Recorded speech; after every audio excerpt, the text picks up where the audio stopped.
South Florida has entered phase 3 of reopening, but there's still a lot of confusion over the governor's latest emergency order. Now, here's what we do know in both Miami-Dade and Broward. Phase 3 means bars, restaurants, and nightclubs can reopen, all at 100% capacity. Miami-Dade is requiring masks on the dance floor at nightclubs, and a curfew remains. Now, over in Broward, restaurants and bars must close at 11 o'clock.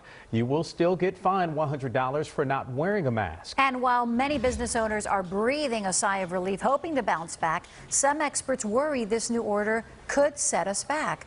Hello, everyone. Thanks for joining us. I'm Jackie Nesprell. And I'm Jawan Strader. Good evening. Well, tonight we have team coverage breaking down what you need to know about phase 3. And we begin with NBC6 anchor Carlos Suarez live in downtown Miami. Carlos.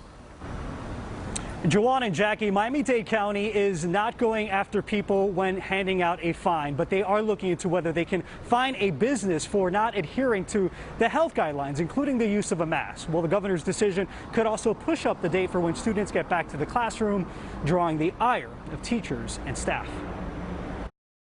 The county on Monday said people not wearing a mask will receive a citation, though when asked if the citation can't include a fine, what's the point of issuing it? The county replied, it's an educational tool. Well, I just want to see how it goes.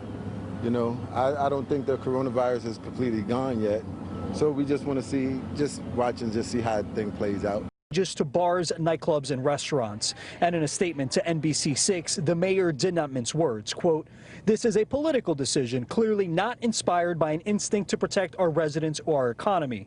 It goes on to say Governor DeSantis is obviously trying to follow President Trump's example, which probably isn't the best idea when it comes to dealing with this pandemic. I think we need to get away from trying to penalize people for social distancing and just work with people constructively. Equally unclear is how the county ensures that restaurants at 100% capacity have tables with at least 6 feet of separation, whether people at a club are wearing a mask and not drinking on the dance floor, and if bars with only counter service are operating at half their capacity. I am scared, though, of things getting too crowded. So I am a fan of the, like 50% here, 25% there, because you walk in feeling a little bit safer. And what this all means for schools, no one knows. Teachers and staff rallied late Monday ahead of a board meeting tomorrow where the superintendent and district leaders will discuss what to do about the state's edict that schools reopen by October 5th or prove why it can't be done. In a rushed return, we're not adequately preparing one of the largest districts in the country, and it's a matter of life and death. All right, so the school board had decided that students would not return to the classroom earlier than October 14th. Tomorrow's school board meeting here at the administration building is set to get underway at 1 o'clock. Now, we did reach out to the mayor of Miami-Dade County, the mayor of Miami, as well as the superintendent for an interview. However, none of them were available. We're told that they spent the day talking to attorneys, trying to lay out the path forward. We're live in downtown Miami at this hour. I'm Carlos Suarez, NBC6 News. Carlos, thanks. And we continue our team coverage with NBC6 reporter Arlene Borenstein live in Fort Lauderdale with the new guidelines in Broward County. Arlene? Good evening, Jackie. There are certainly relieved businesses throughout Broward County, but as Broward enters phase 3, we know also there are many concerned businesses. Several bars reopen with a vengeance. And it's my concern that these people, if they continue to act irresponsibly, may force another rollback. Jimmy Facciolo helps run Cafe Europa on Las Olas Boulevard, and he says he still plans on running it safely during phase 3. We're maintaining the same standards. The staff has to wear a mask inside. The cleaning, the social distancing. However, there's a lot of confusion and apprehension about what the phase 3 reopenings mean.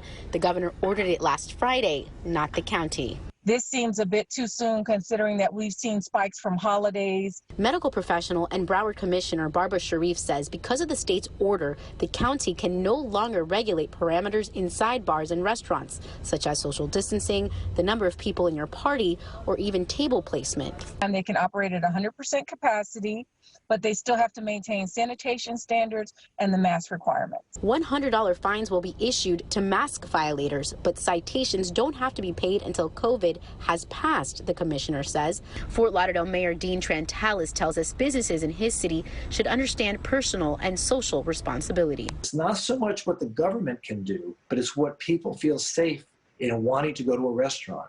If you don't have any kind of protection in your restaurant or in your grocery store or drugstore, or wherever your business is, people are not going to want to patronize you.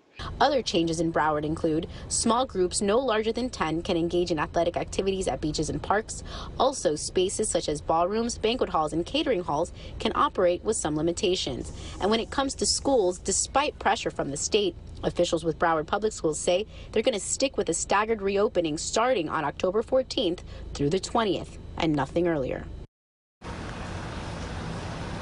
And one last change, spectators can now attend non-professional sporting events such as high school games with certain restrictions. Reporting live in Fort Lauderdale, Arlene Borenstein, NBC6 News.